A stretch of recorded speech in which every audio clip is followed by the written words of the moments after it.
All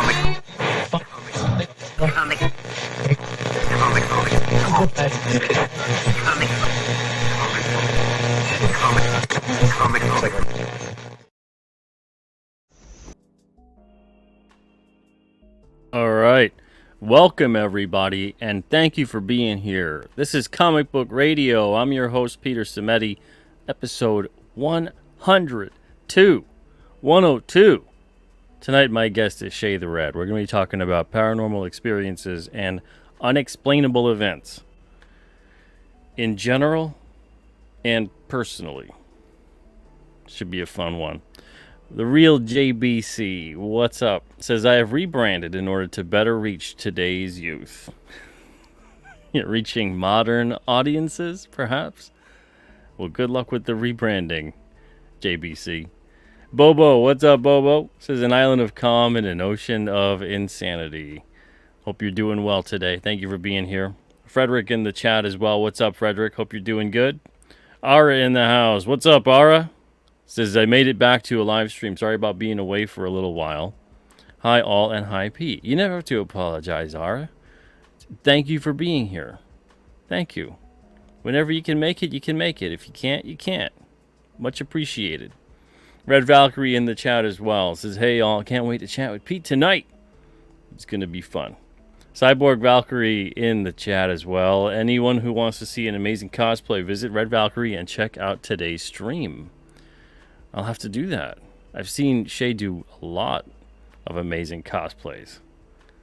I'll have to ask her, what did she do today?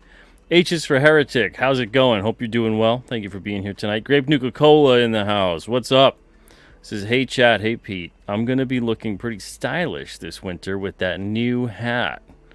The King Cryptid beanie, which is currently up as a full moon special tonight. You can get that on kingcryptid.com or alternacomics.com/kingcryptid. It's a forest green, as voted on by the people of Twitter and YouTube.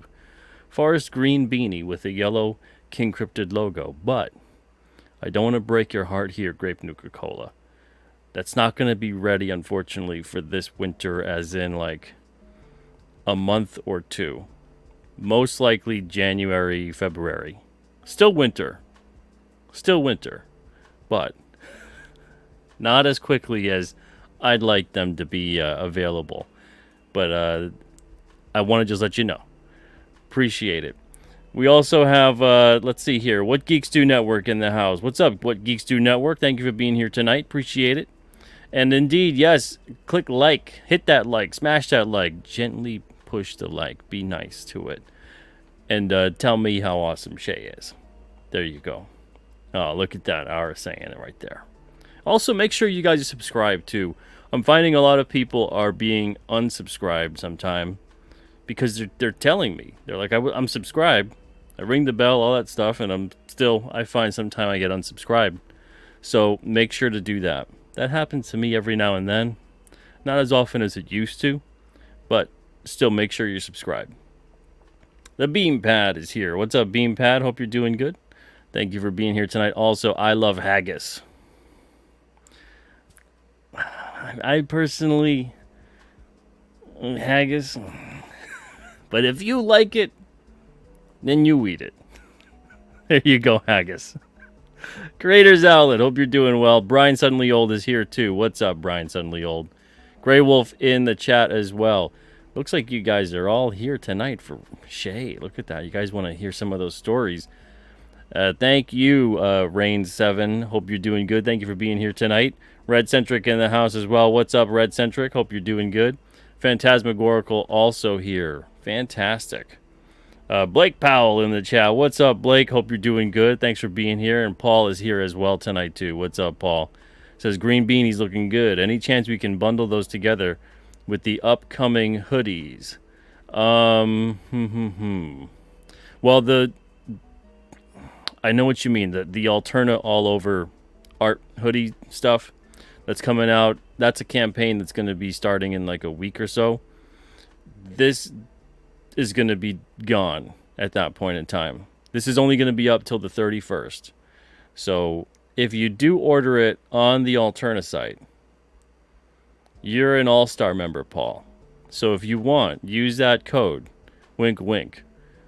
Use that code. And then it'll bundle it up for you. If you know what I mean.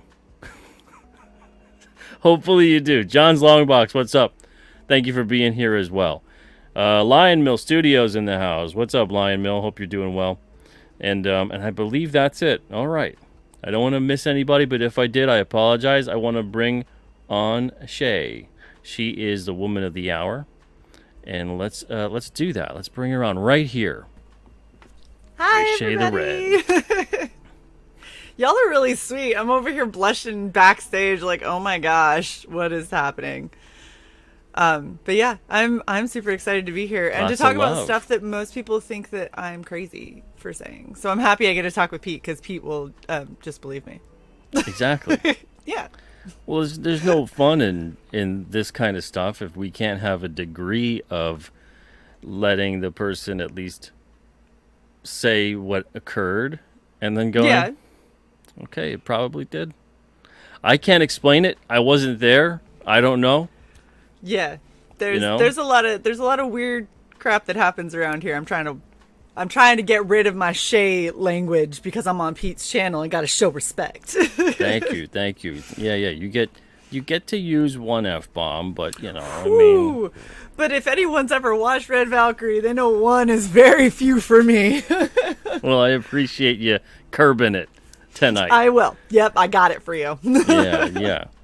But yeah, with the paranormal stuff, I always find it interesting because of the fact that there's a ton of things that have happened to me that I can't quite explain. I'll talk about some of those tonight. I've talked about a bunch of those before.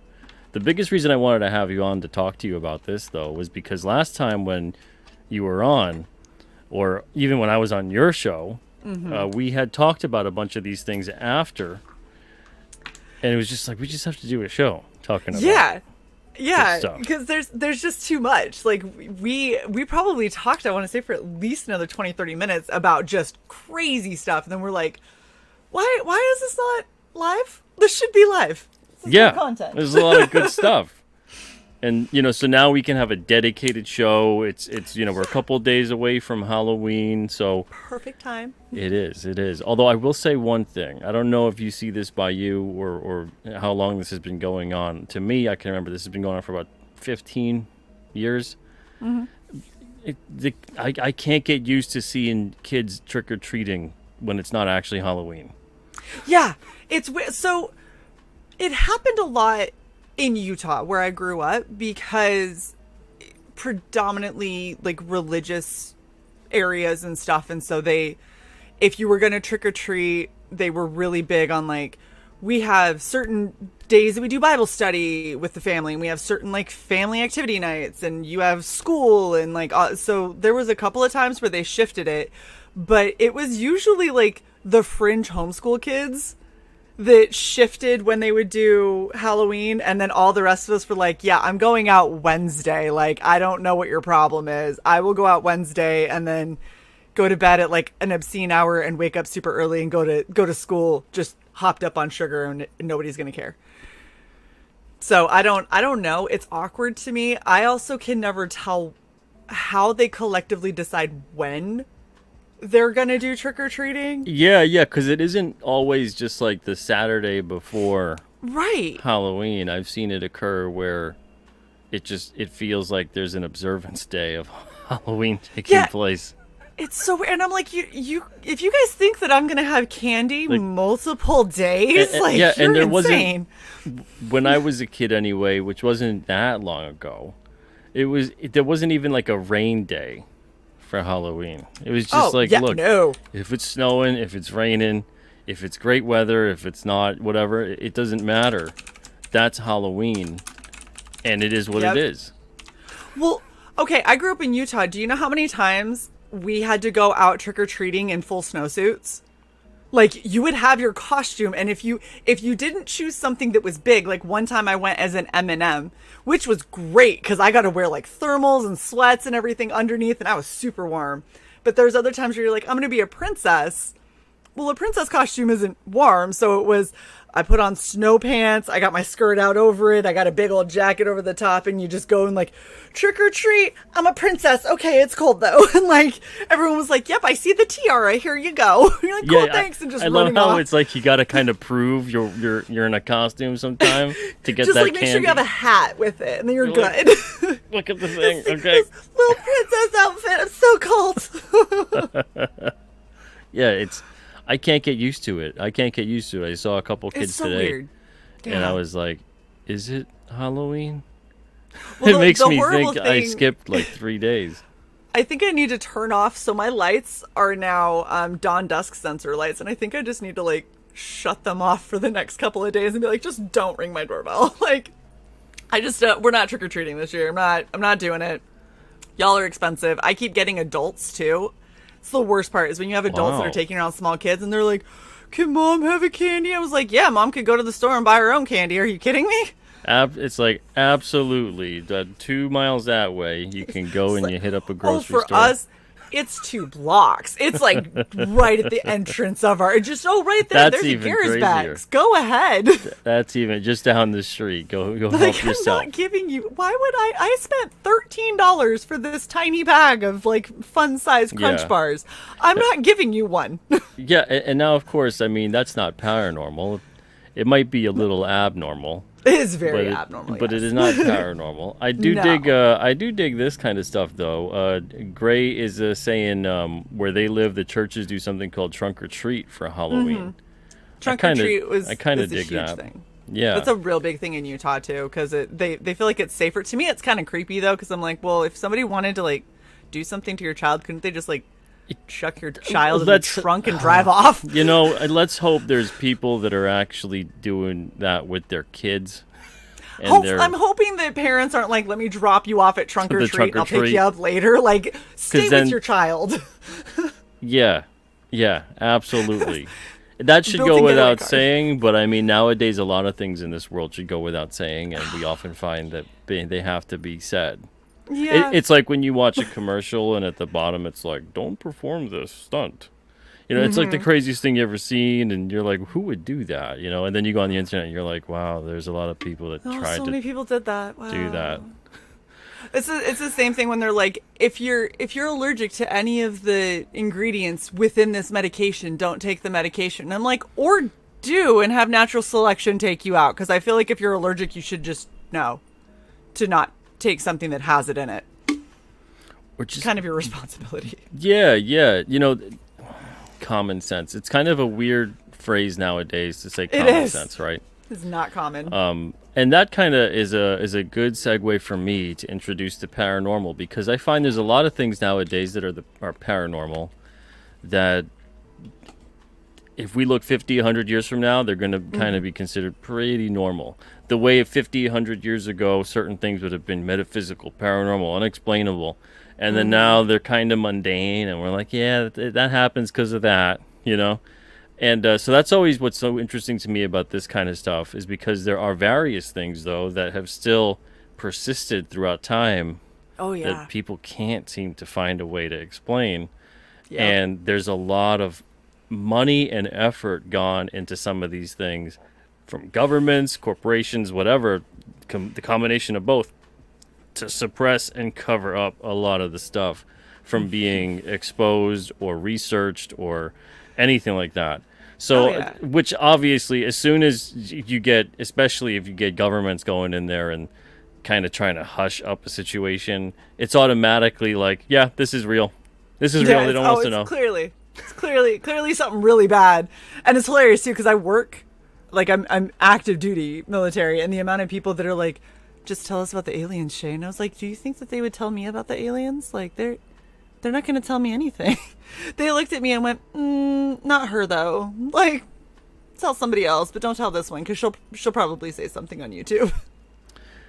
Yeah, and that's the thing that's so funny about all of that stuff too, is people would think that a president goes in there, let's say even, and that the president would know everything. They get like the key to the secret vault about all the stuff that you could possibly know of, and they're not supposed to then talk about it afterwards, so that's why it's Yeah. cool. You know, they get all the clearances.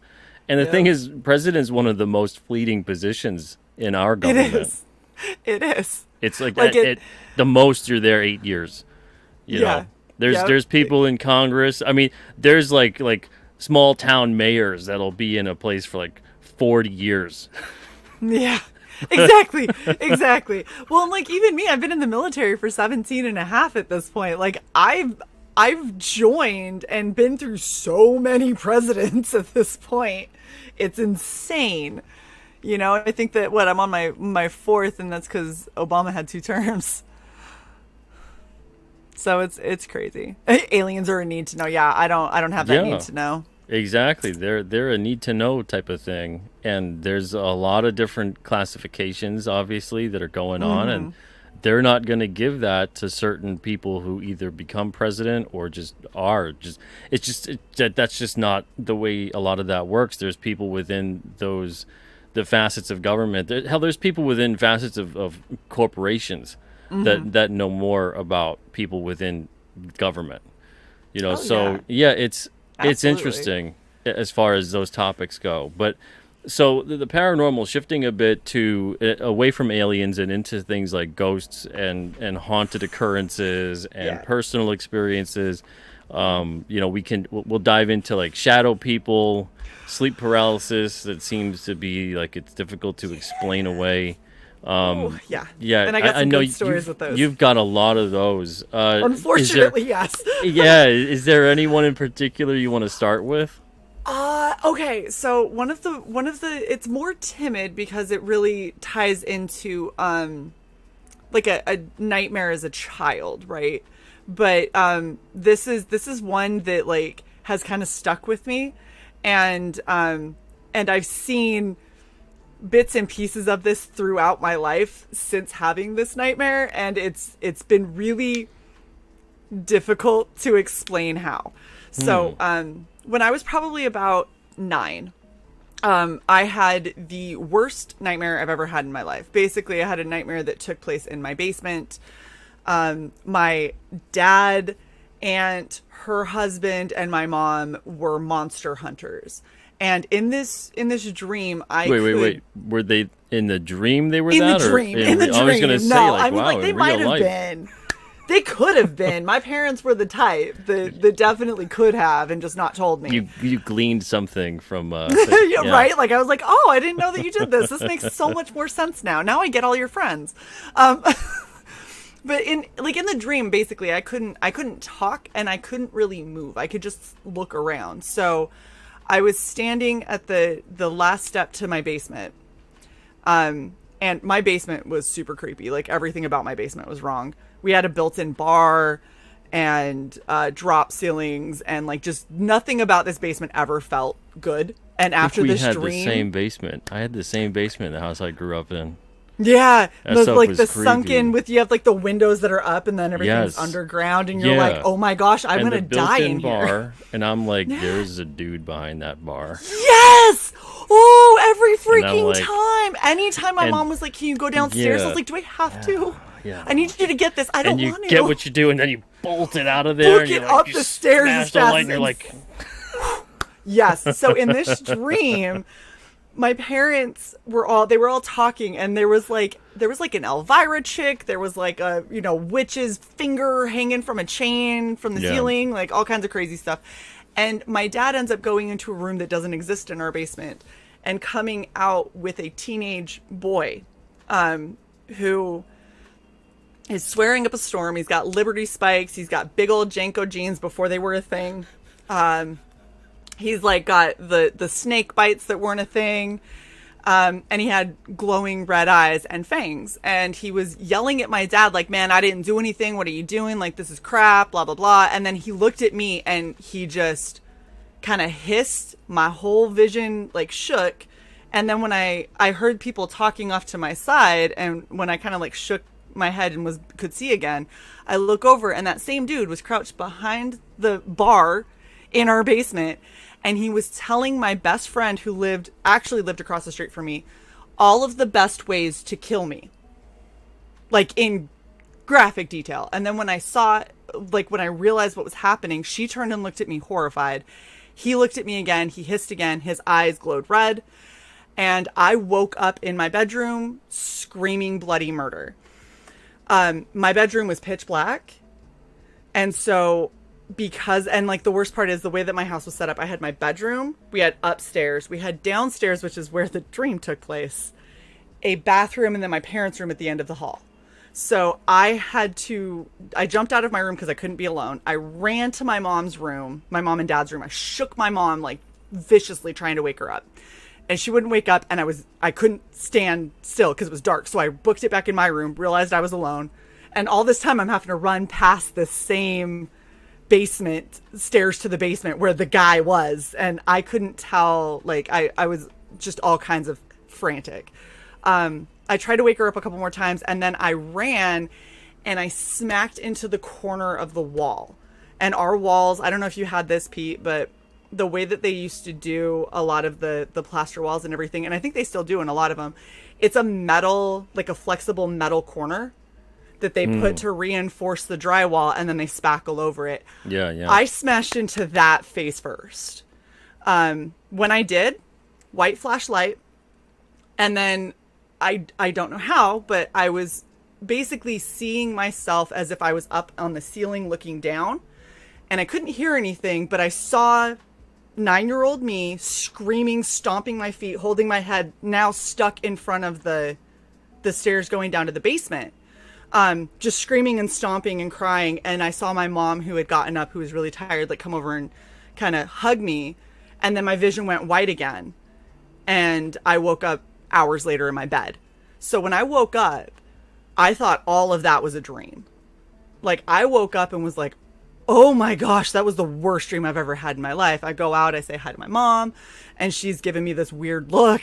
I say hi to my dad, and he's like, hey kiddo, you doing okay? And I was like, yeah, like, why would you ask me that? And then, like in a movie, I shut the medicine cabinet and I looked in the mirror, and I had a giant bruise with a red line down the center where I had run into the corner of the wall. So oh, man, my wow. 9-year-old brain now goes, oh my gosh, that was real. How much of that dream was real, right? That's super weird. So you had like an out-of-body experience too with that. Yeah, I've had it more than once in my life. Wow. I've had an out-of-body experience, at least 2, possibly 3, but definitely 2. But the worst part about that dream, Pete, is like so 9 years old, no longer know how much of it is a dream or not. Fast forward to when I was like 14, right? And now Janko jeans, Liberty spikes, like chains, all that kind of stuff, that's now in. That's now like the fashion. I was going to the mall with my mom in Utah. Just going to the mall. We're talking, she's a little bit ahead of me, and then this guy walked in between us, and I swear to you, down to the last detail, this kid had red contacts in. He had, his teeth were pointed down like fangs. He, like, Liberty spikes, Janko jeans, the whole 9 yards. And he looks at me and he's like, how you doing? And I just was like, like took off and was like, Mom, we gotta go right now. Like, we cannot stay here. So, I don't know what happened. I met the dude in my dream. He scared the shit out of me. What vicinity of Utah was this in? This was down, so I can even tell you the mall. It was, it wasn't Valley Fair. It was the other big one. Oh my gosh, I just forgot it. It was down in like Sandy area. So there was Valley Fair Mall, which was in West Valley, and then there was the better mall that was like down, on Main Street. And I used to work at that mall. Well, I guess what I'm trying to get at, I guess, is how close to Skinwalker Ranch is this? Not close enough, but at the same time, like, what are the odds? Like, what are honestly the odds that 9-year-old me is going to know, A, what fashion is going to be like when I'm a teenager, and B, that I'm going to run into this exact kid who is just going to happen to have, like, red contacts in the day that I see him, just happen to have the fake fangs and all that crap. Like, it was unbelievable. I felt my soul leave my body. Horrifying. That's really strange. Yes. I mean, there's a lot of stuff everywhere. But there's a lot of stuff in Utah in particular. Yes, there is. Yeah, with that region, with a lot of native culture and things like that. Well, I mean, we've got deserts, we've got mountains, we've got caverns, we've got waterfalls. Like we have thick, dense wilderness. We have completely desolate, desert area. We have everything here. So I'm not there right now. So the weird things that happen in Utah that you cannot explain are like, everyone I know has at least one story, at least one. I just happen to have 10. Yeah. And that thing that's over your right shoulder, that's not a dude, right? That's a mask. This guy? Yeah. No, that's one of my cosplays. Okay. It's not a guy just hanging out. And that is one of my paintings. That's also not a person screaming from the ethereal. All right. You never know. You never know. You don't. Yeah, exactly. All of a sudden, so when that dude moves a little bit during the course of the show, I'll be like, okay, that wasn't supposed to happen. Yeah, no. Also, if you see how his little cape is moving, he's right over the vent. So Okay. that's why. All right. So if his cape moves, it's just because Debunked. it's fabric. Yes. Yeah. That dream, it really had to make an impact on you because you said 9 years old. Mm-hmm. I mean, to be able to remember any dream in that detail. I can remember every aspect of it too. Yeah. That's the weird thing. Is it's been 27 years or something like that. And I still remember. That's all intense. Of this. Yeah. That's intense. Yeah. So have you had, some people in the chat are talking about shadow people. Have you had an experience with shadow people? With sleep paralysis and things like that? Yeah. Yeah. Also, it's still in Utah. Most of my stuff's in Utah. Some of it took place in England, which is also fair because, England is creepy as hell. So we had my ex sleeping next to me actually ended up with shadow people and sleep paralysis one night. And the weird thing was I woke up for some reason. I got really unsettled and I kind of shot awake. And one corner of our bedroom, everywhere else in our bedroom, we had moonlight coming in. You could see, it was dark, but you could see everything in our bedroom except this one corner. It looked like light could not escape it. It was just pitch black. And so I was staring at it and I couldn't it was that, that fear of if I look away, something bad is going to happen. Yeah. And so it was I have to keep my eyes on this. So I was staring at it and I'm like, wake up, trying to wake him up next to me. And when he finally wakes up, he wakes up with a loud gasp for air. And that broke my concentration and made me look at him. And I was like, oh my gosh, are you okay? And he was like, holy hell, you know when they talk about the man, the faceless man that comes in and then he's got his little demons and they come and they sit on your chest for the whole sleep paralysis. He's like, I just experienced that. And I was like, was there anything in the corner of the room? And he goes, yeah, that's where the man was standing. And we both looked. And now all of a sudden, moonlight is illuminating that corner of the room, just like everything else in the room. So I didn't go back to sleep that night. I turned all the lights on in the house. I think I grabbed a Bible and was like, I'm just going to hold this next to me and hope. Do we have salt? I'm going to do a ring of salt. I don't know what to do at this point, but I am not going back to sleep after that.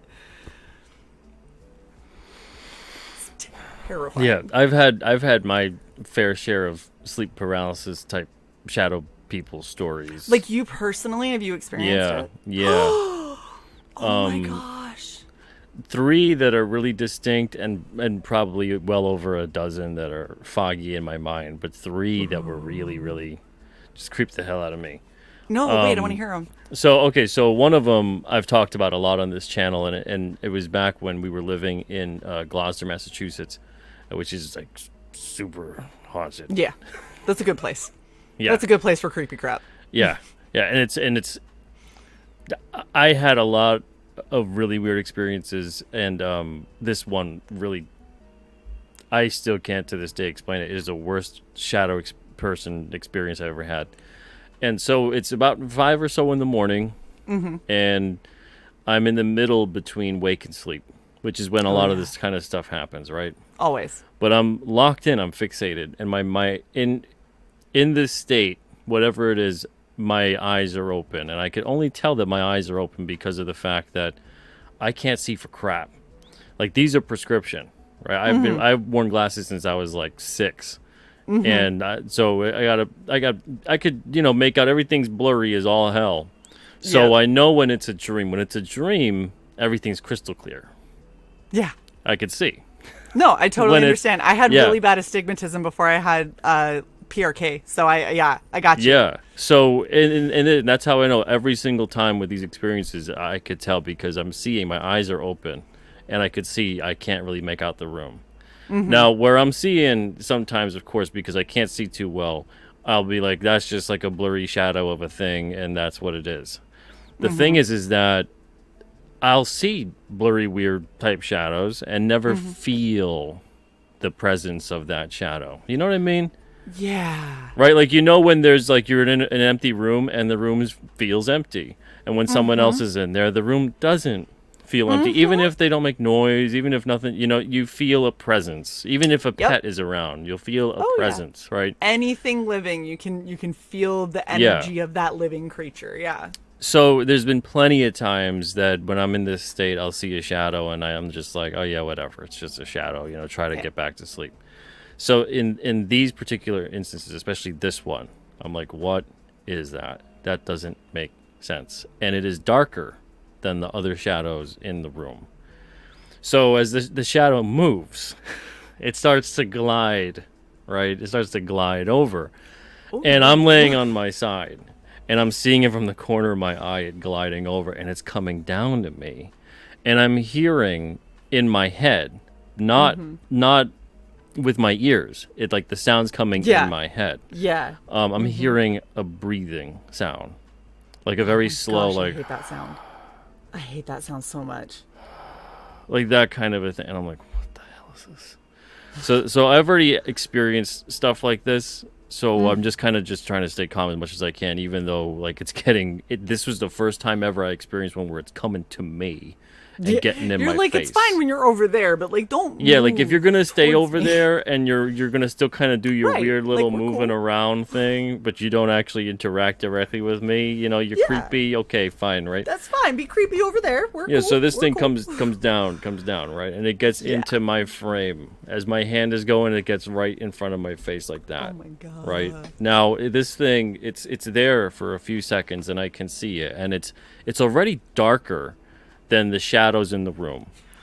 But Yes. the holes of the eyes are darker than that. So it's like there's like a hierarchy of darkness taking place.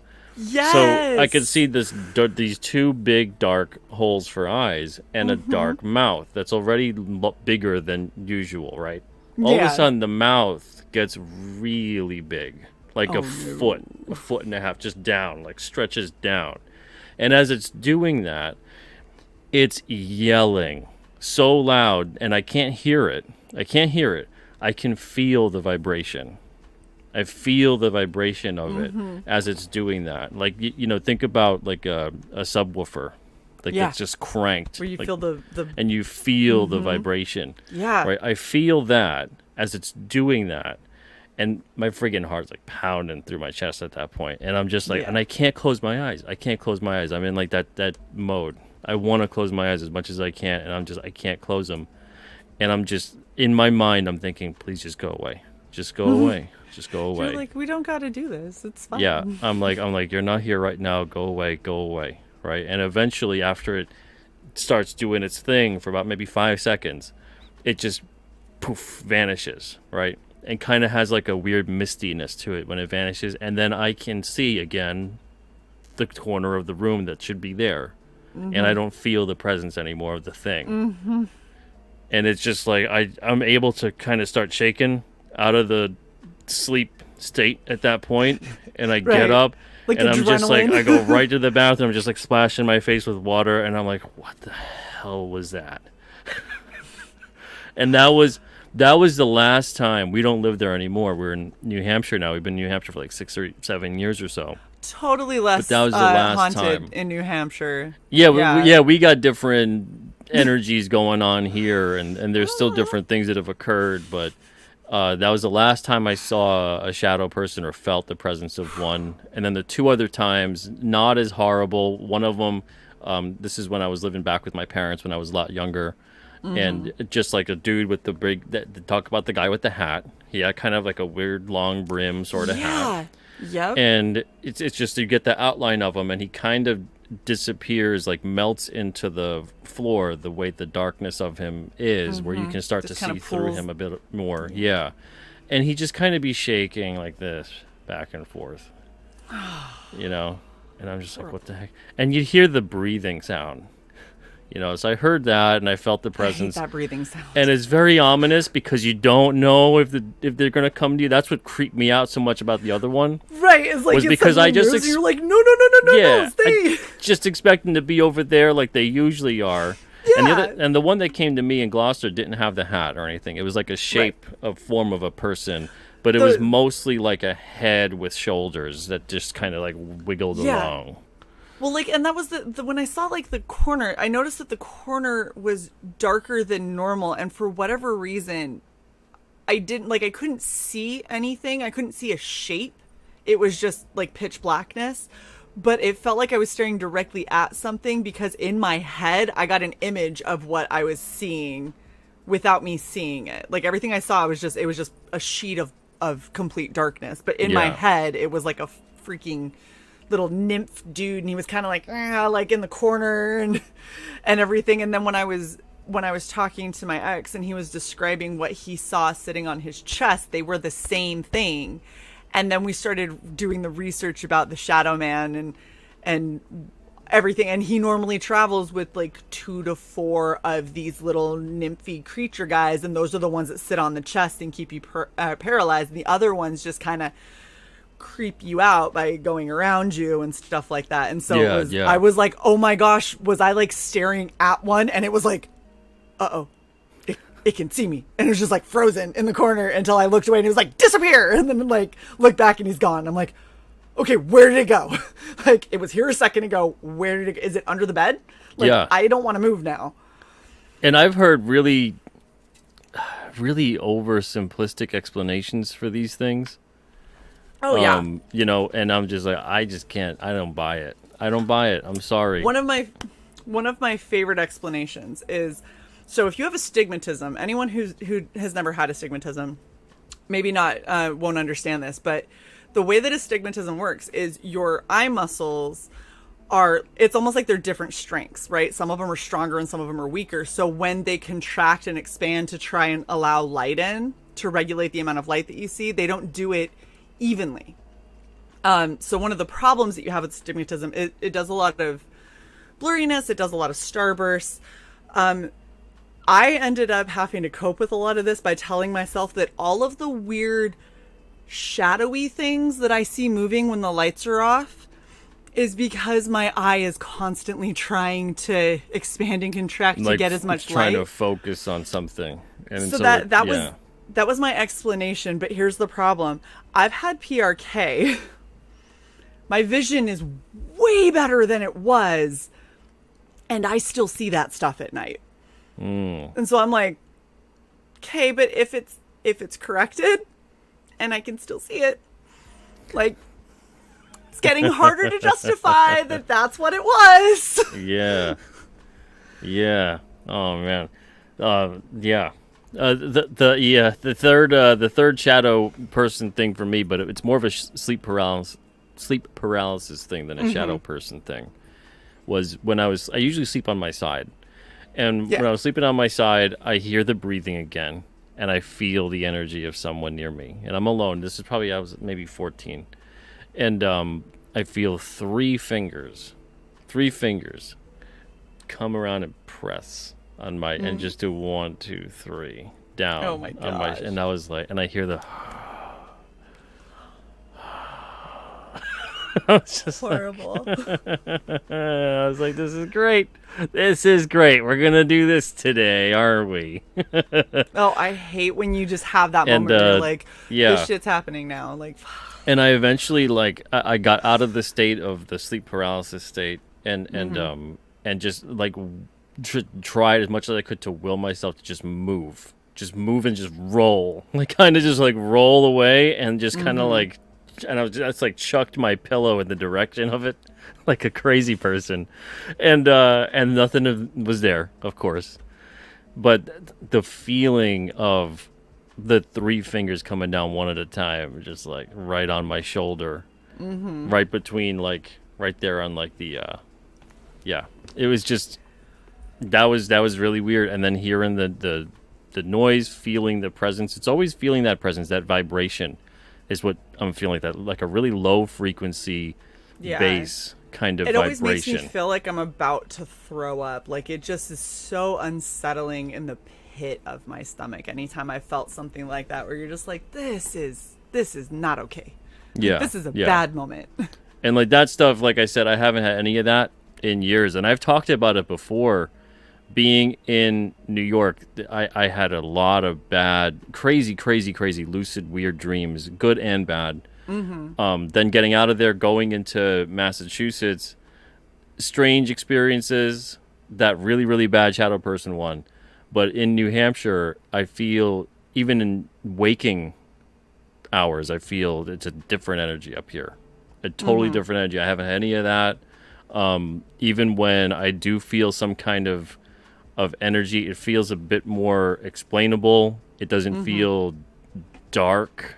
Like, it doesn't feel demonic. Even if it feels heavier, it feels more like I'm feeling the energy of something else, or a person, or whatever it is, or that kind of a vibe. But it never, nothing is close to as crazy as that stuff. And so I don't know. I have the craziest story that happened when I was in England. So, anyone who's never been to England, if you ever go, don't go see the regular tourist stuff. Like, I'm going to be honest with you, Stonehenge, total ripoff. Like, you can see it from the freeway as you're driving. You're not going to get much closer by buying a $60 ticket to go walk around a bunch of rocks. You'll see the same thing from the freeway. So, like, those aren't the places to go. The places to go are all of the old abandoned abbeys and monasteries and the ruins and stuff. And if you ever want to go someplace where you're going to feel some real hinky crap, like, England's got a lot of it. I wish I could remember exactly where we were, because I've tried to find this. Like, we found a bunch of articles when we first saw it, and I've tried to find it since, and I can't remember enough about it to Google search it. But there was this, we were driving one day and we saw this really giant, like, cathedral like church, but for whatever reason, like, we got out, we started walking towards it. We're walking in a field. Everything is like green and blue and bright and pretty. And as we get closer to this church, it gets overcast. Color starts to look like it's draining away. The castle itself was almost black stone. And it wasn't like it used to be black. It used to be a different color. It is now black. And we were walking. The stone, the color of the stone itself changed? So it's like it was supposed to be like sandstone, like a light color, right? But if you look at it, there is so much grime and not even moss, because moss would be green. It's like black moss. It's like dirt, and it looks like something that has decayed, except it's still like perfectly standing. There's not parts of it that have fallen down or anything. And so we're walking around the perimeter because it's fenced off. And as we're walking, I get that feeling in the pit of my stomach that's like, this, like, bad stuff happened here. Something really bad happened here. And we get all the way around to where we finally find the gate that lets you in. And it's this really, like, it's opposingly long. It is so long that you're like, this is overwhelming. And the gate itself, wrought iron gate, the whole thing looked super creepy. I kid you not, in the bell tower, a bunch of black crows. It's the only place we saw black crows within like a mile of this place. And there was like 30 of them that would just fly out and caw and then go back in. When we ended up not going past the gate because I was like, I don't have good feelings about this. And I feel like I'm going to cross a threshold into something I don't want to deal with. Yeah, So those crows are warning you. yeah, I was like, I feel like there's a bunch of birds that are saying like, get out. And I was like, okay. If So you we don't, ended up- we're gonna eat you. Yeah, they were like, bad place to be. Like a meal's coming. Well, and you know the when they do that whole, if you've ever read that poem where they're like, they count crows, and it's like the number of crows is relative to the amount of like whatever is going to happen. And so I was like, there's like 30 freaking crows here. Like this is They're getting ready. nothing about this feels like it's going to be good. So we ended up leaving, but we Googled the place later. We ended up finding out that it used to be a nunnery. But there was a lord who was over the nunnery who was into black magic. And As is often the case. he corrupted pretty much all of these nuns to become Satanists, but like not like, I know there's people that identify as Satanists that it's not that. I'm talking like dark arts, give me a book covered in human skin and I'm going to try and like resurrect some demonic crap. Yeah, out here. sacrificial. Really yeah. bad stuff. And there was, in the story, the way the story goes, and granted, everything in England has a story that you have to take with a grain of salt, but the way the story goes is there was one nun who refused to do all the stuff that the Lord was like enforcing all these other nuns to do. And what ended up happening is the entire nunnery had a massive fire break out. And everybody died inside of it except that one nun. She was the only survivor. And she got out. Everybody else died.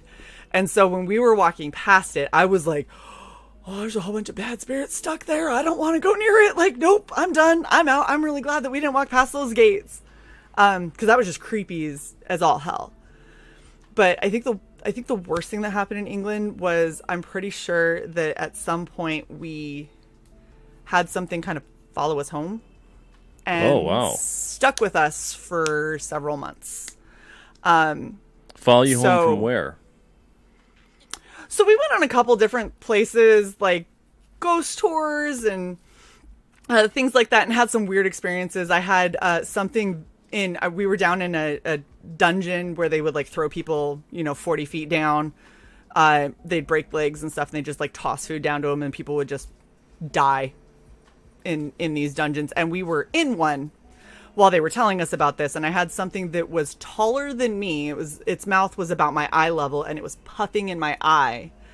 And I didn't say anything when we were there, because I was like, we were following. It was a ghost tour with like ghost hunters, and I was like, yeah, they probably rigged stuff. But there was a light that we couldn't explain that was darting across the sand floor, but it wasn't emitting light.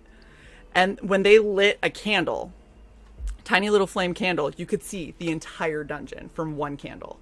So this light was about this big, going along the floor, and it didn't emit anywhere. It was like a self-contained light that wasn't emitting out. It was super weird. We were trying to explain it, like kicking around the sand and everything to try and find like where the track was, where they did this, and could never find anything. But then I ended up finally admitting to my partner at the time that I felt something puff in my eye. And I was saying it to him quietly and under my breath. And one of the guys that was part of this whole tour heard me, and he was like, did you say that somebody was blowing in your eye? And I was like, oh yeah, it's probably crazy. And he's like, I didn't think he was going to show today. And I was like, what? Explain yourself. And he's like, yeah, he really doesn't like women. And I was like, okay. And he's like, and you're a pretty tall woman, so I have to assume that you were kind of threatening to him, and that's why he was like showing to you. And I was just like, how do I get out of the dungeon? Like right now? Because I didn't need that. So like we went places Wow. like that. But depending on who you believe, there's a lot of people that believe that if you're open to this kind of stuff, there's certain people that are more kind of tuned in. That's the thing that's so tough too, right? Is because it requires a degree of openness. It does to experience what it is. And there's different kinds of openness too. Like I'm open to the concept, like I'm Christian, so I'm open to the concept of angels just as much as demons. So that leaves you kind of vulnerable to either, really. So we had something that kind of followed us home at some point and then took up shop in our house for probably about 9 months. It was the last 9 months that I was in England. Yeah, see, exactly. Like things can just attach to you, especially if they sense that you're a believer, I guess. I don't know how to put it. Yeah, like if you're acknowledging them, or if you're really in a heightened state of fear and they just feed off of that, Or even just in the concept of something like that existing, they're like, this is someone that I can potentially influence in some way. And they don't necessarily know if it's good or bad. And, depending on who you talk to, there's not really a concept of time for them. Like they're just in and out. Like for us, it might be months. For them, it might be seconds. Like it's not the same. They don't experience everything the same as we do. Yeah. But what ended up happening is like it was really small things that didn't make sense. So at one point, I had taken my wedding ring off to take a shower, and I had done this once before and forgot to put it back on. And my spouse at the time was like kind of being mean and came over and lectured me about leaving it near the sink and it could fall down the drain and blah, blah, blah, blah, blah. So I had taken it off, showered, dried, changed, and was walking out, and I went, oh my gosh, my ring. I don't want to have that conversation again. So I went back into the bathroom and my ring was gone. Right. And so I'm thinking, oh my gosh, he snuck in here and took it to teach me a lesson again. So I was like, oh, I'm not going to give him the satisfaction. I spent 5 days looking through every single square inch of that house to try and find it before I finally confronted him and was like, okay, where is it? And he was like, what are you talking about? I was like, where is my ring? Like, this isn't funny. I told you it wasn't funny when you did it before. Like, we had a discussion about this. I need you to give me my ring back. And he just kind of looks at me and he's like, I didn't take your ring. And I was like, well, it was here. It was on the counter. It's not here now. So what? It just like grew legs and walked away. And he was like, no, I'm not kidding you. I didn't take your ring. So now I'm having a panic attack. We tear apart the house for the next 9 months and can't find this. Like, I have now decided my ring is gone. I feel terrible, like whatever. And he's like, don't worry, like we'll get a new one. It's not a big deal. Like I know you're sorry. I don't know what could have possibly happened. It doesn't make any sense. So before I get to the end of that, during this time, we also had like our house felt really oppressive. Like you would walk into it and it would just feel like a heavy energy, really. Yeah, it just felt really bad. We had for 3 days in a row the smoke alarm upstairs, just outside of the bathroom and in between a living room and our bedroom. A smoke alarm would go off in sets of 3 at 3:33 for 3 days. No. Yeah. Absolutely horrifying.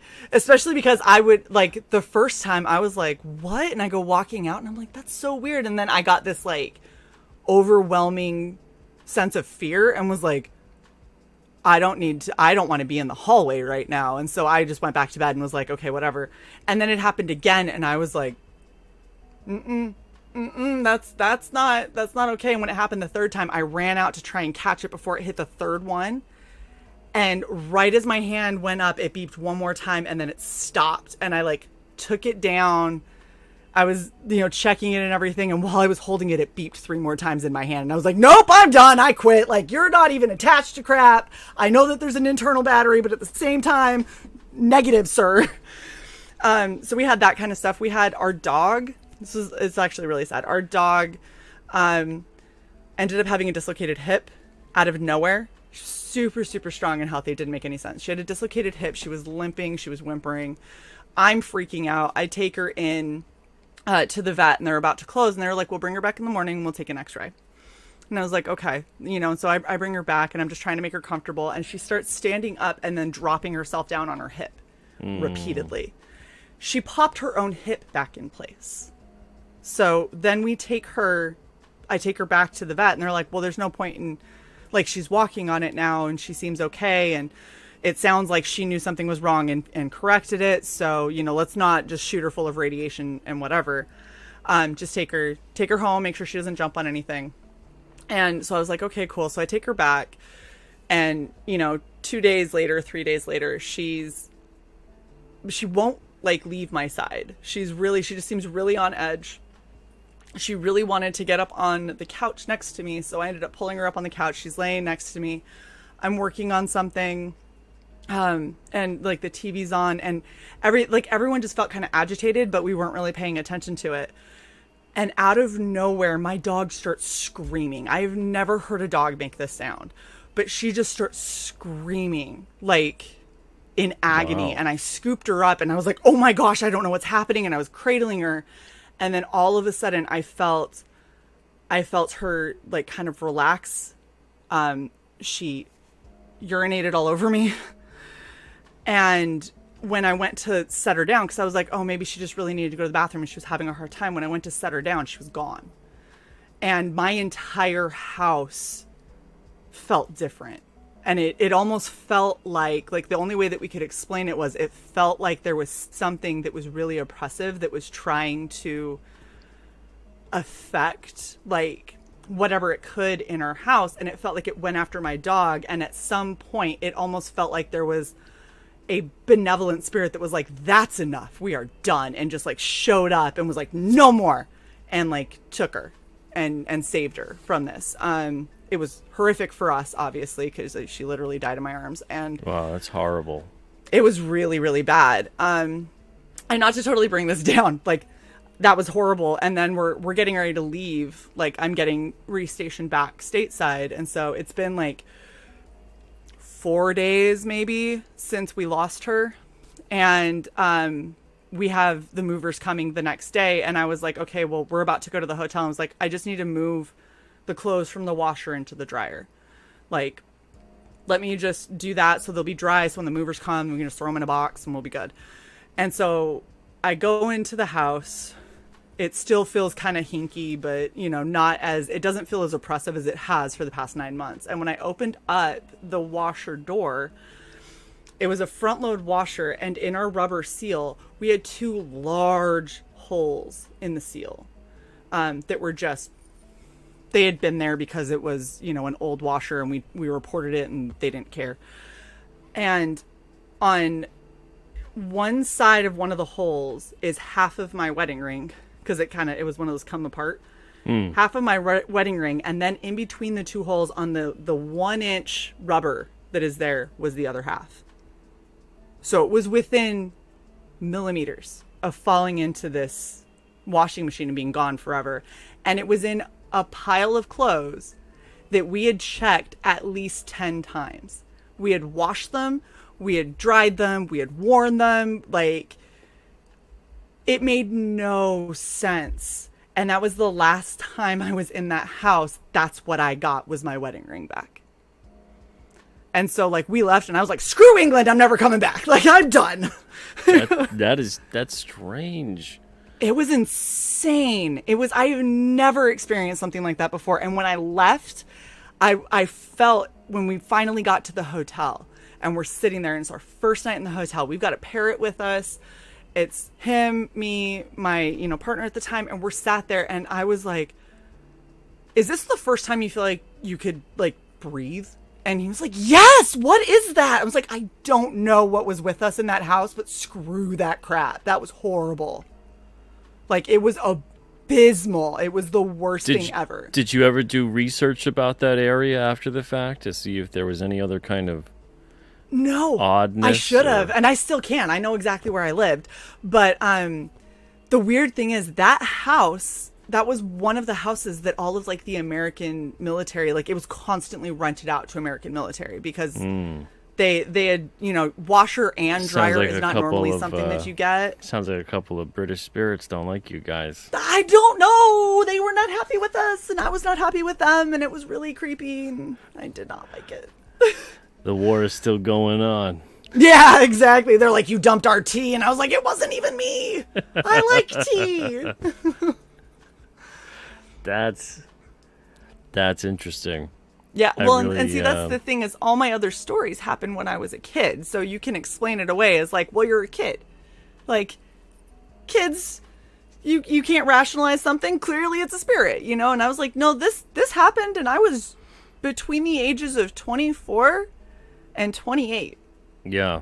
I was an adult. Like, I can't explain that away. That's just... Stuff that's really strange for me, and I don't know if anyone else in the chat or if you have experienced it. I had a cat that unfortunately passed away pretty early in its life, around 6 years old. Oh. He had cancer. And when he had passed, up until, I'd say probably it occurred, and then maybe I had moved out of my parents' house about 4 years after that, almost on a weekly basis, would hear him using the litter box. And we had two cats. So one of the cat, and he passed away as well, but he passed away last year. He was much older, almost 20 years old by the time he had passed. Yeah. But I'd call out to my sister, and I'd be like, is so and so with you? You know, because I'd hear like 20 minutes, like a cat using the litter box for 20 minutes does not happen. Right. They're usually in and out. In and out, yeah. A couple minutes at the most, right? Yeah. And it'd be 20, and I'm like, what is going on? What is... So I call up, and I'm like, you know, is you know, to see to my sister, she'd be home, and I'm like, and she's like, yeah, you know, he's with me, and I'm like, and then the cat that had passed, his name was Cody, and I was like, Cody's using the box again. Mm-hmm. And I hear that constantly, like that sound. There's a very specific, it's like, yep. And then you hear like sometimes even a movement of the box. And I'm like, man, even when you're a ghost, cats got to use it, huh? Like, we don't get a break. Cats don't get a break. Like, we're going to still have to be using the facilities. Yeah. Even when we're spirits. So the thing that was really interesting, like, so when everything was happening with my dog, before she passed, like my parrot was like best friends with her. My parrot was losing his mind. Like, he was like squawking super loud. He was really like just agitated, just super uncomfortable. And a couple days later, he always thought, because whenever I would talk to my dog, she would always be outside, and I'd be like, come on, come inside. And so he thinks, to this day, he thinks that dogs are come on. Like, that's their name. And so anytime, like, he would be on my shoulder, and I'd be like, come on, come inside. And he'd go, come on, come on. I was like, helpful. Thank you, buddy. Yep, I think she heard you. You know, and so we're sitting there. We're both just totally distraught. My bird's on the back of our couch, and we're just kind of like zoned out. Like, we're sat on the couch. We're not speaking. Something's on. Neither one of us are watching it. Totally zoned out. And then all of a sudden, Hugin goes over and he goes, yeah, come on. And I was like, Are you talking to her? Like, is my dog here? Oh, this is horrible. Like, I hate it all.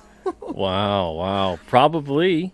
Yeah, I mean, you might have. There's a lot of things when it comes to animals. Like, they see things and they sense things, and I mean, anyone who's ever owned a pet is like, why are you looking over there and following something move? Right, like, something's there. What are you doing? Stop doing that, because you're creeping me out. Yeah, and they do have, like you talked about children. You know, there's an openness involved. Well, because there's.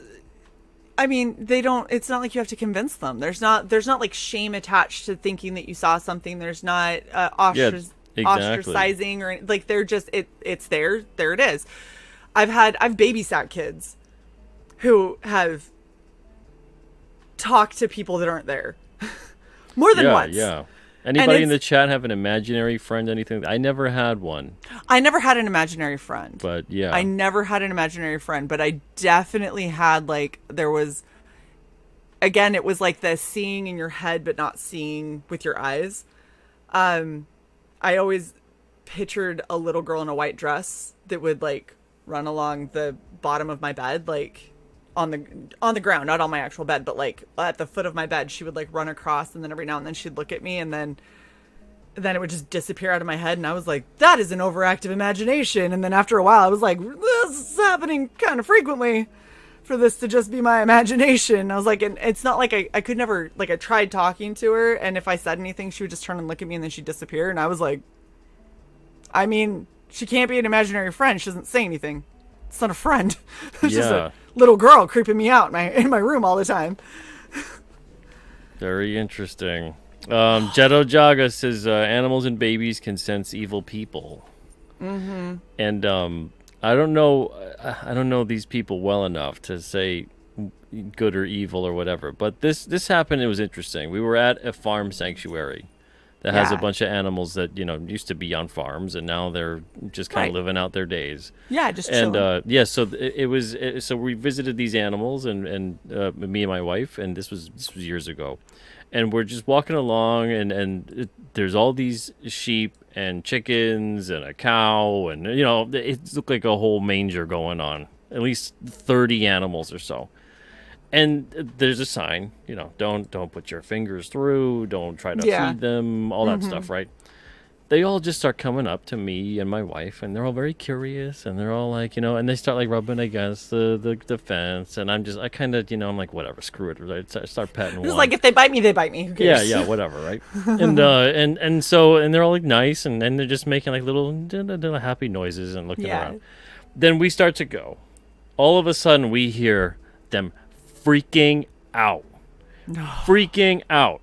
These two other people have come along, and they're standing and looking at them too, and they just start freaking out at them. Yeah, nope. And nope. I'm like, that's a bad person right there. Negative.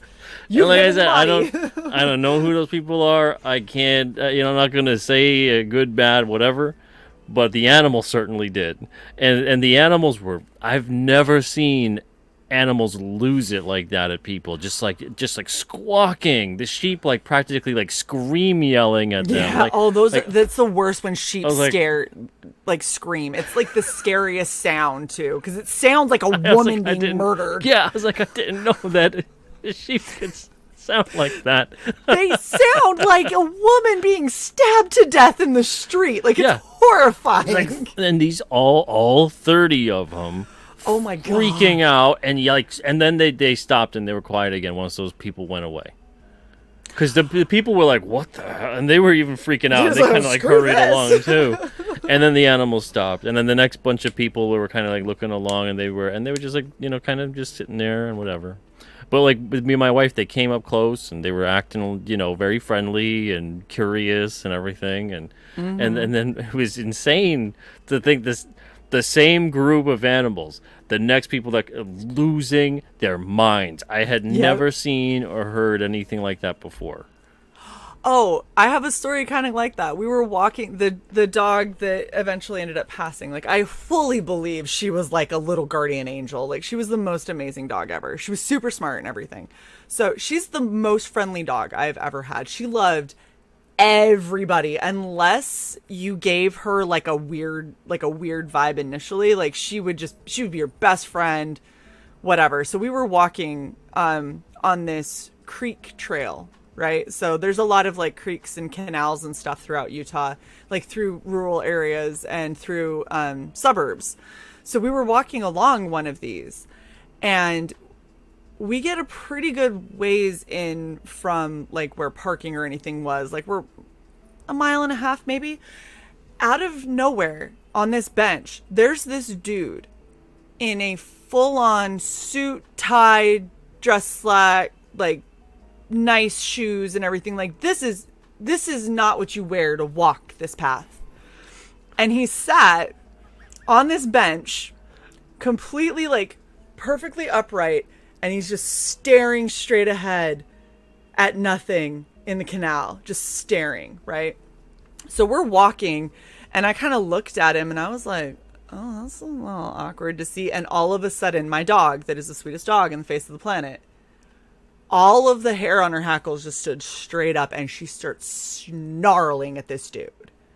And I was like he's sitting there just not even moving, and then he just slowly turns and he looks at us, and I was like, this is a fucking serial killer. Like, I'm sorry, I dropped that bomb.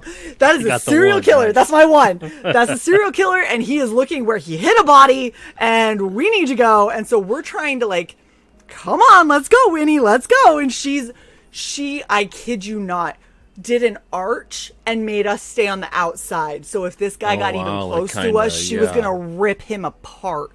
And she stayed behind, and as I was walking, like trying to pull her along, every couple of steps she'd stop and she'd look back, and the guy was just sat there perfectly still, didn't say a thing, didn't move anything. He just turned his head and he watched us walk away, and I was like, we are gonna die today. Like, this guy is going to kill us on this trail. And so we were mortified. When it came time to go back, I was like, you got like a stick or a rock or something just in case? Yeah, look for weapons. Like, we literally, as we were walking, we were like, I need something, because find the biggest stick you could find. And when we went back, he was gone. But I was like, that was the creepiest. And like, she was the second he was gone and she like didn't sense him around and everything, she went right back to happy-go-lucky, sniffing everything around, saying hi to people that we were passing. I was like, what was that? What was that? Like, explain to me what that was. Horrifying. And like, when that happens, you just look at people and you're like, I feel like your soul is empty and your eyes are black, and I don't know if this is real, but like, my dog doesn't act like this, so you must be really bad. Like, clearly you are a terrible person. Stuff like that is so weird, because it feels like the more we lose touch of our instincts of who we are, we're constantly told that, right? Even kids, like, they're broken like crazy to not trust their instincts. Yeah. Oh my Constantly. Gosh. Trust your gut. Know? Yeah. And then as adults, like, yeah, you're ostracized if you're, talking about you're superstitious, you're this, you're that, you're all these things. And a lot of people will try more and more and more to ignore that feeling, to ignore their gut instinct, to ignore their intuition, to ignore all, just chalk it up to, oh, I'm being ridiculous. Yeah. But it's like, you get, like we talked about before, there's animals, and kids are perceiving the world for the first time. They're open to that stuff.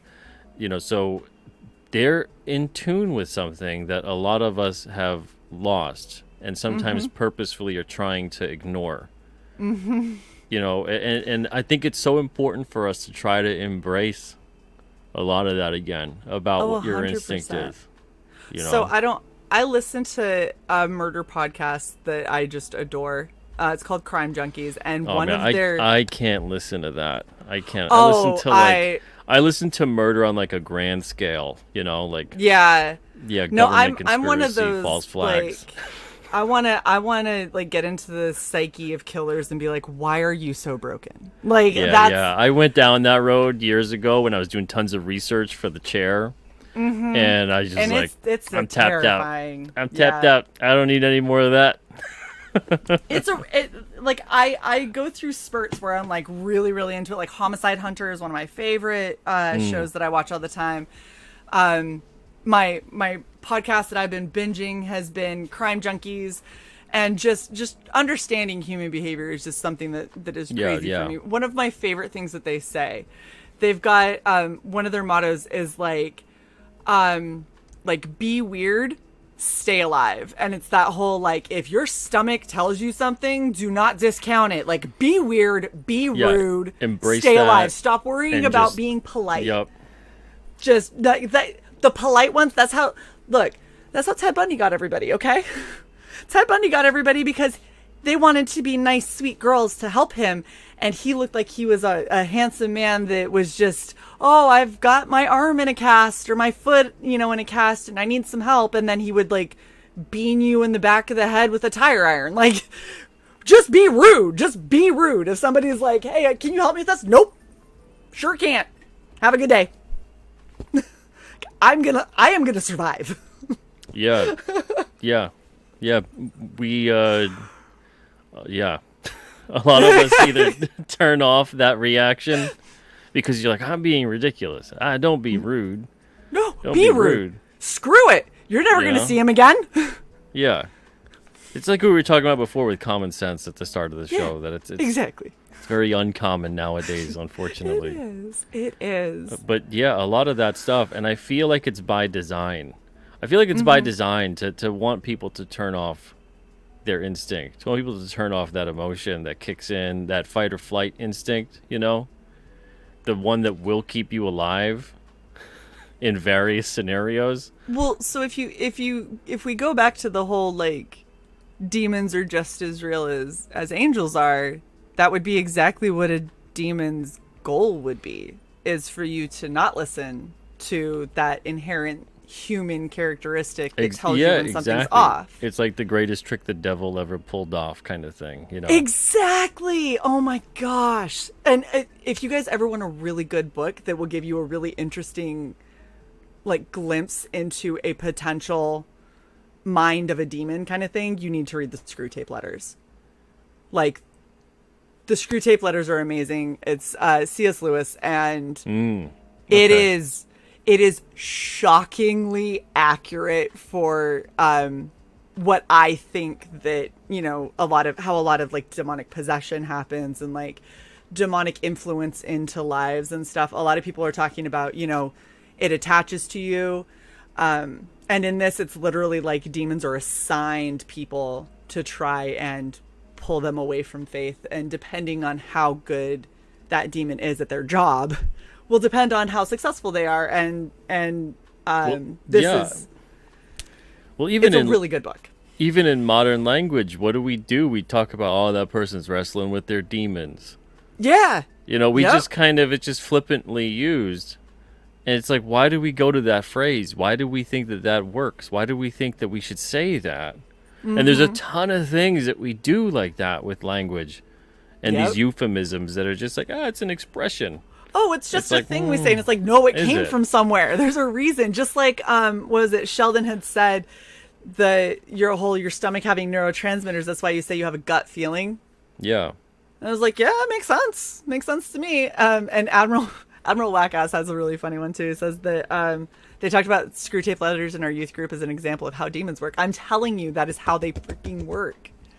Like, it's way too accurate because it's moving the bar of what you are willing to either explain away or excuse or rationalize. It moves that bar slowly. And it's the same thing if you look at, like, when people talk about the SJW agenda or, you know, like modern feminism versus, like, you know, classical feminism and all that, and how it's constantly moving the bar of acceptability.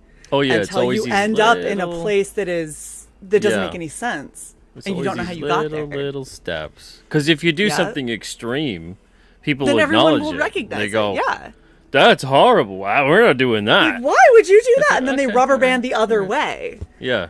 So you got to do it small and incrementally and enough that people will excuse it. Years away go by, a normal. generation goes by, whatever it is, and then you're like, how did we get that far? Oh, we did like a little tiny thing every day.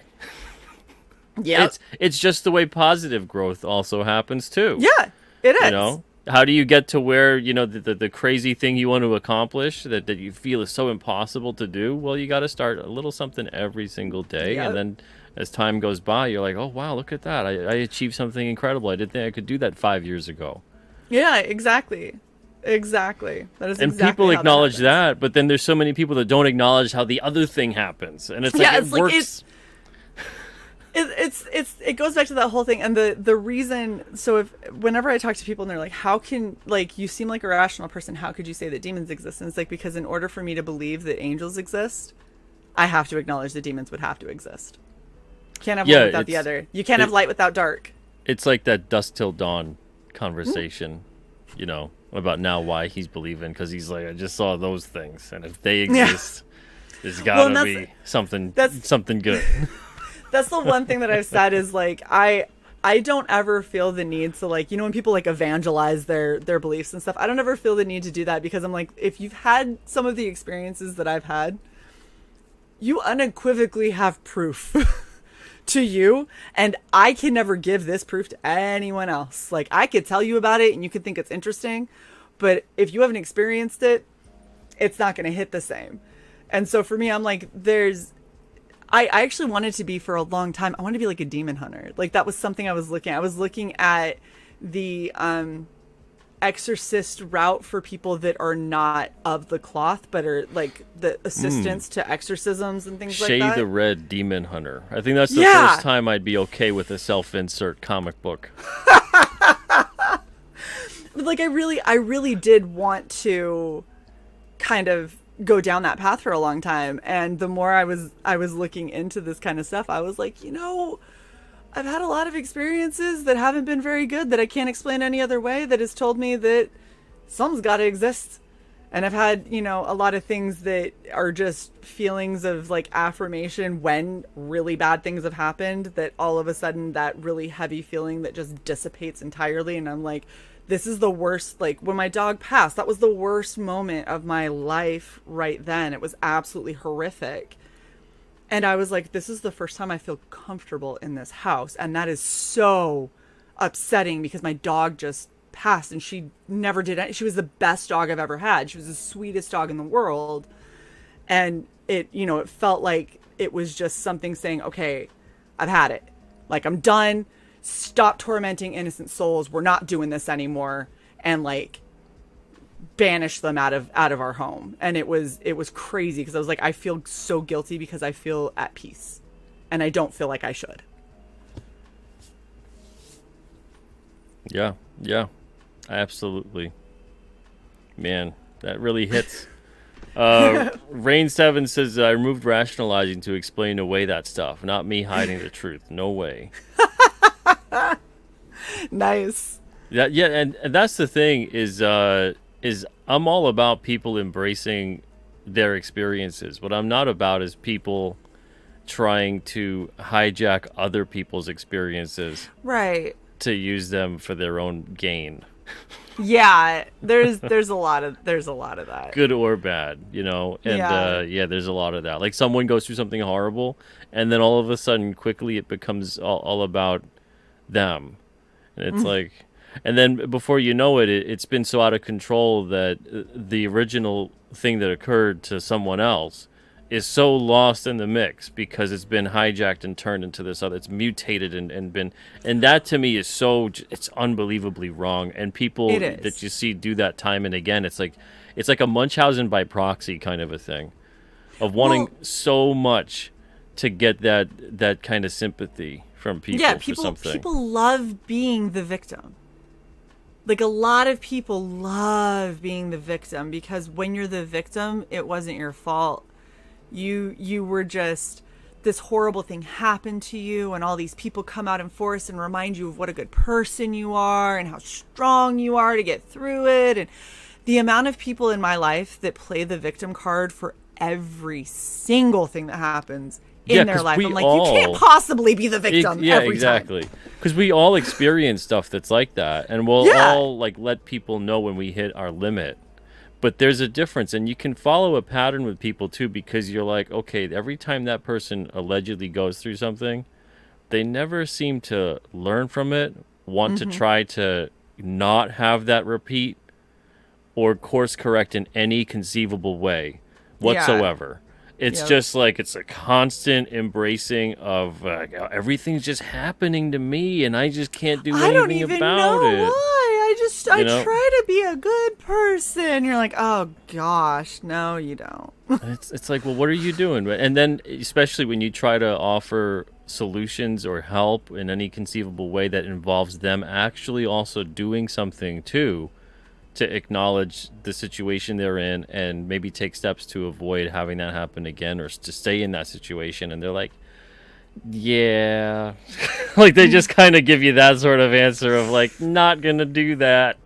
Like, so about that, I'm And gonna just stay yeah, where I and we've known am. either on big or small. Every one of us has known someone that's like that, where they're in like constantly a bad relationship situation, a bad job situation, a bad interpersonal relationship with a friend. They're constantly making bad choices for themselves about health, about whatever.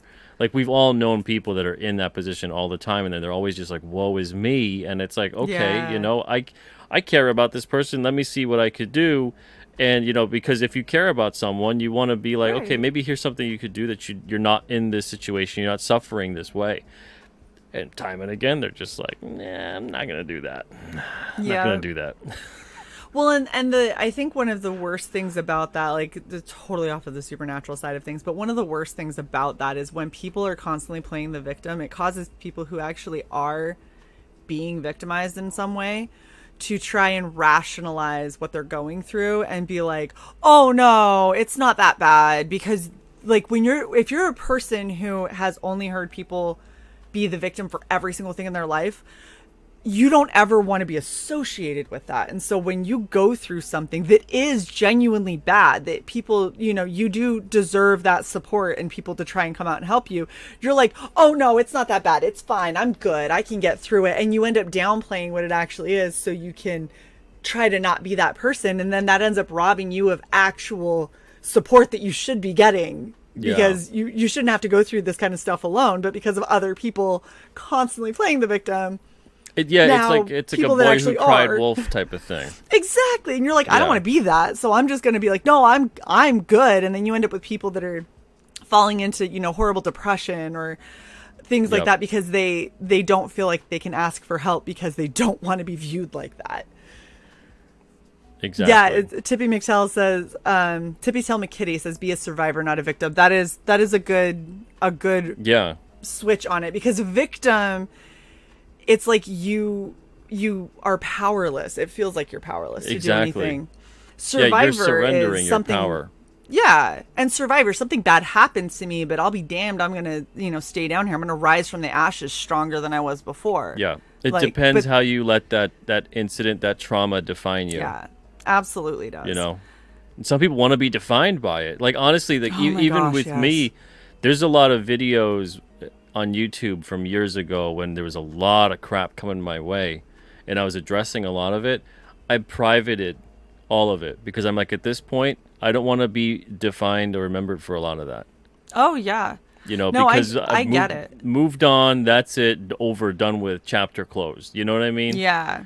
And that's how it is. But there's a lot of people where, no, let's keep on opening those wounds. Let's keep picking at that scab. Let's keep on staying in that frame of mind, because that's the I thing can't do is that. at the end of the day, you keep staying in that frame of mind, you invite the things that we're talking about tonight. Yes, you do. And I think that might be one of the reasons why I'm so averse to drama. Like when people start bringing all this negativity and this drama and this like woe is me crap, I'm like, take it somewhere else. There's a million channels that would love to have you go on and throw poop at people, and feel free to go on any of them.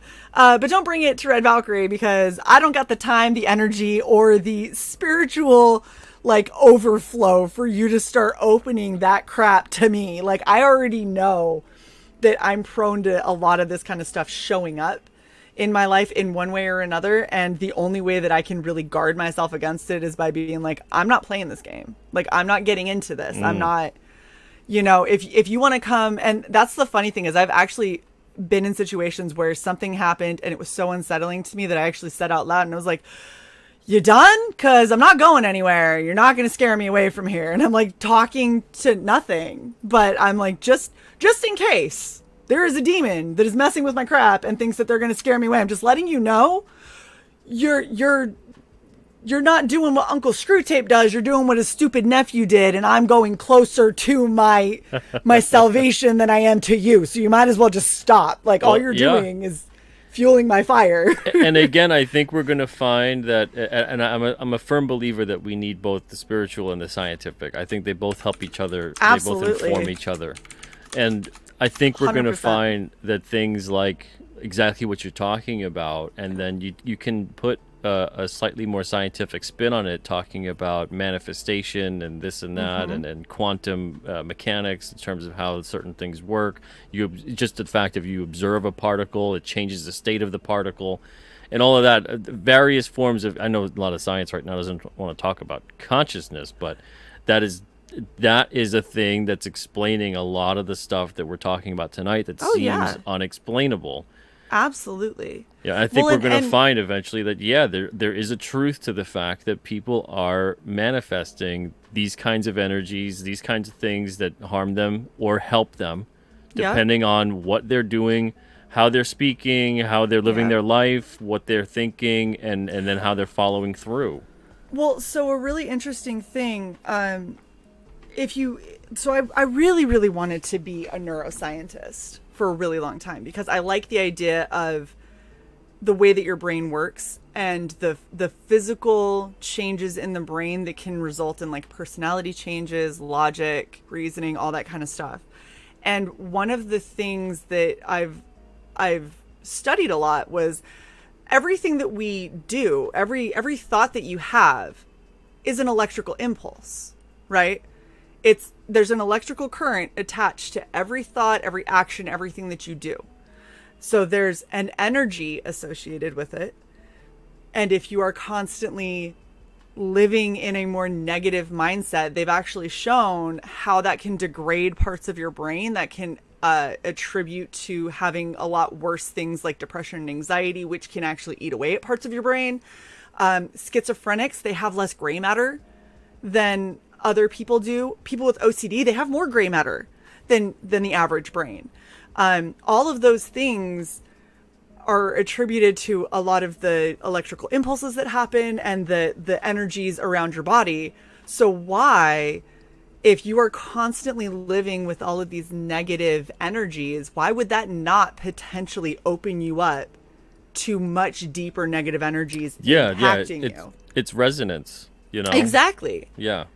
Exactly. And it's everything likes homeostasis. So if you're putting out a bunch of negative and there's negative over here, it's going to want to combine together and move forward. And so why wouldn't you be literally attracting negativeness, like negativity and negative energy to you? Nature abhors a vacuum and loves harmony. Yeah. And harmony is attained through resonance. So if you're constantly putting out certain energies, certain vibrations, you're going to attract those that work harmoniously with what you're putting out. And it's, again, we have all these kind of cliched phrases, birds of a feather flock together. Right. But at the same time, it's like we're explaining these things that are unexplainable, paranormal, whatever it may be, but we've been explaining them away, even if we can't scientifically boil it down to whatever. It's so common in its interpretation that we use it like just flippantly. Yeah. It's just a cliche, but it's because there's so much truth to it. Exactly. Cliches are cliches for a reason. And so when you start looking at a lot of people talk about, demonic possession tropes, and like when all of the movies came out that were all focused around demonic possession and demonic influence and everything, they were like, oh my gosh, they're all the same. And it was like, yeah. Why do you think that is? Why do you think they're all the same?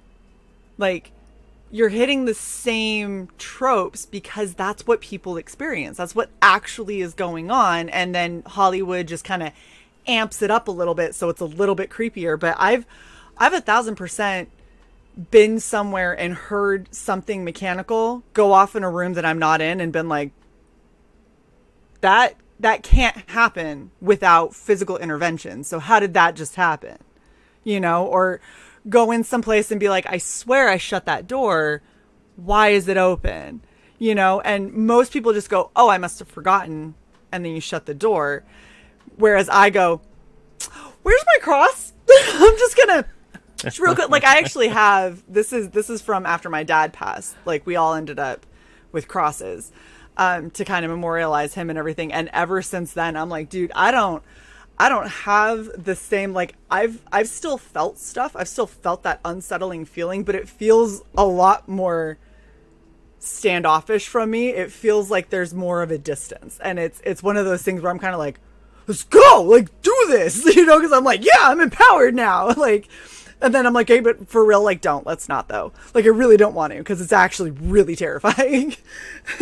Yeah. I don't want you to. Yeah. Let's keep like, the SHAE the Red Demon Hunter thing to the comics. Let's keep that yeah.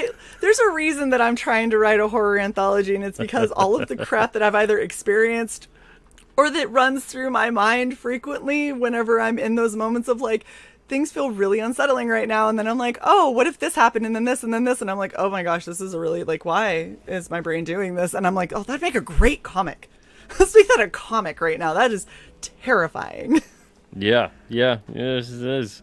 Rain 7 says, SHAE, thank you for your service. My grandfather was Frogman with General MacArthur.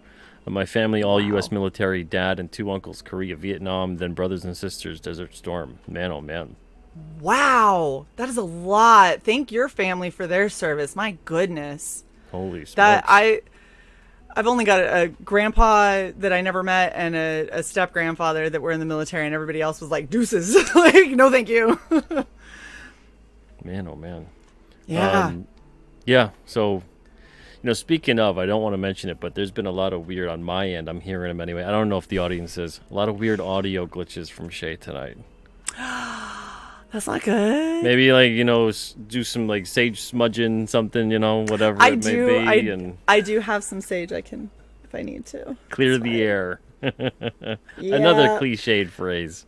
But Well, hey, so that's it it might be my internet connection.